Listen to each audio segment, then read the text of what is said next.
افسانہ کسے کہتے ہیں؟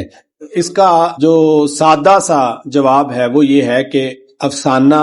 ایسی تحریر جو قصہ کہانی سے متعلق ہو، یہ فکشن ہے۔ فکشن کی جتنی بھی تحریریں ہیں، مثلا افسانہ ہو گیا، ڈرامہ ہو گیا، ناول ہو گیا، اور یہ ساری جو تحریریں ہیں یہ فکشن کہلاتی ہیں۔ اور فکشن کا جو وضاحت ہے وہ یہ ہے کہ ایسی تحریر جو قصہ کہانی سے متعلق ہو وہ فکشن ہے۔ تو افسانہ ناول کی نسبت مختصر ہوتا ہے، ناول طویل ہوتا ہے، اور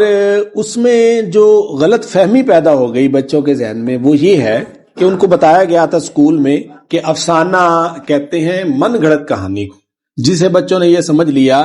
کہ من گھڑت تو کہتے ہیں کہ ایسے جھوٹی بنائی گئی، کوئی بھی جیسے کہتے ہیں من گھڑت بات ہے، جیسے ہم کہتے ہیں کہ یہ تو واقعہ ہی من گھڑت ہے، حقیقت سے تعلق ہی نہیں ہے اس کا۔ یعنی من گھڑت کی جب ہم وضاحت کرتے ہیں یا کہیں سے جاننے کی کوشش کرتے ہیں کہ یہ من گھڑت ہے کیا، تو ہمیں پتہ چلتا ہے کہ من گھڑت وہ ہوتی ہے جس کا حقیقت سے کوئی تعلق نہ ہو، جبکہ بجائے اس کے کہ ہم یہ کہتے کہ افسانہ جو ہے وہ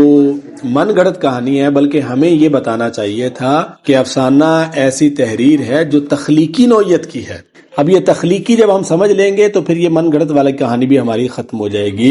تخلیقی سے مراد یہ ہوتا ہے، ایک تو ہے نا کہ آپ کے سامنے بالکل ہو بہو واقعہ گزرا، ایک شخص بیٹھا ہوا ہے اور اس کے سامنے کوئی واقعہ گزرتا ہے، کوئی بھی ہوتا ہے، کوئی حادثہ ہوتا ہے، کوئی واقعہ ہوتا ہے، تو وہ اس واقعے کو دیکھتا ہے، مشاہدہ کرتا ہے اس واقعے کا، پھر اس واقعے کو بالکل ہو بہو لکھ دیتا ہے۔ تو ایسا واقعہ جو ہے اگر اس میں تخلیقیت شامل نہ ہو سکی، اس میں ادبیت شامل نہ ہو سکی، تو ہم اس کو کبھی بھی افسانہ نہیں کہیں گے، بلکہ وہ تو ایک اخباری رپورٹ ہو گئی، جیسے اخبار والی رپورٹ پیش کرتے ہیں، ایک خبر لگا دیتے ہیں کہ ایسا ہوا روزانہ کی بنیاد پر۔ تو خبر کی جو عمر ہوتی ہے وہ ایک دن ہوتی ہے، آپ کبھی بھی کل کا اخبار نہیں لیں گے، آج کا ہی لیں گے، کیونکہ خبر کی عمر ایک دن تھی، تو ایک دن ختم ہوا تو خبر جو ہے وہ اب اس کی اہمیت ختم ہو گئی۔ جبکہ افسانہ جو ہے وہ سالہ سال چلتا ہے، بلکہ وہ ایک ادبی دستاویز ہوتی ہے، صدیوں بعد بھی اس کی آفاقیت ختم نہیں ہوتی۔ پریم چند کے افسانے 20ویں صدی کے شروع میں لکھے گئے تھے، لیکن ابھی بھی لوگ پڑھتے ہیں اس کو، آج بھی ان کی اہمیت موجود ہے۔ اور اسی طرح باقی منٹو، سعادت حسن منٹو کے افسانے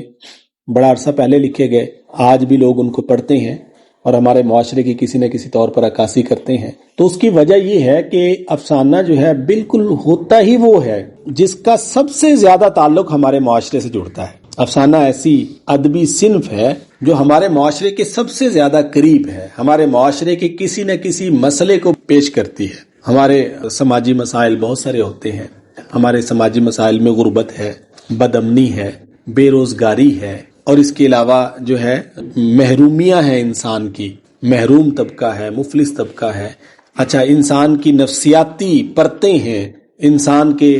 نفسیاتی پہلو ہیں، وہ بھی افسانے میں پیش ہوتے ہیں۔ یوں سمجھ لیں کہ ہمارا افسانہ جو ہے ہمارے معاشرے کے کسی نہ کسی طبقے کو، ہمارے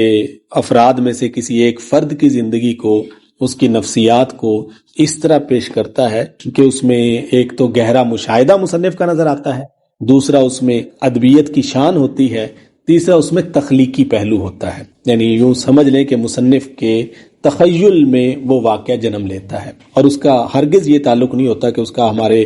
معاشرے سے بالاتر ہے، بالکل نہیں، بلکہ بعض لوگوں نے تو یہاں تک کہا ہے کہ بعض اوقات کہانیاں معاشرے میں پہلے وقوع پذیر ہوتی ہیں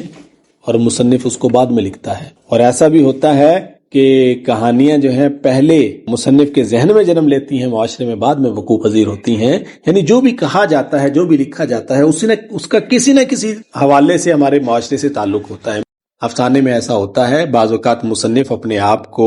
غائب میں رکھتا ہے، صیغہ غائب میں، اور وہ کہانی بتا رہا ہوتا ہے کہ فلاں شخص فلاں کو ملا، فلاں فلاں کو ملا، وہ وہاں گیا، وہ وہاں گیا، اس کی وہاں سے ملاقات ہوئی۔ اور بعض اوقات افسانہ لکھا جاتا ہے کہ مصنف اس کو خود شامل کر لیتا اپنے آپ کو، میں نے دیکھا، میں اس سے ملا، میں اسے پورے ناول بھی اس طرح لکھے گئے ہیں صیغہ متکلم میں کہ وہ خود بولتا ہے، خود کہانی مصنف بتا رہا ہوتا ہے، لیکن اس کا مطلب یہ نہیں ہوتا کہ وہ بھی ہو بہو مصنف ہی کی کہانی ہے۔ بعض اوقات ہوتا بھی ہے، بعض اوقات یہ ہے نہیں بھی ہوتا، لیکن مصنف اس کو بیان ایسے کرتا ہے کہ اس کا معاشرے سے تعلق جڑتا ہے۔ تو اسی لیے افسانہ وہ تحریر ہوتی ہے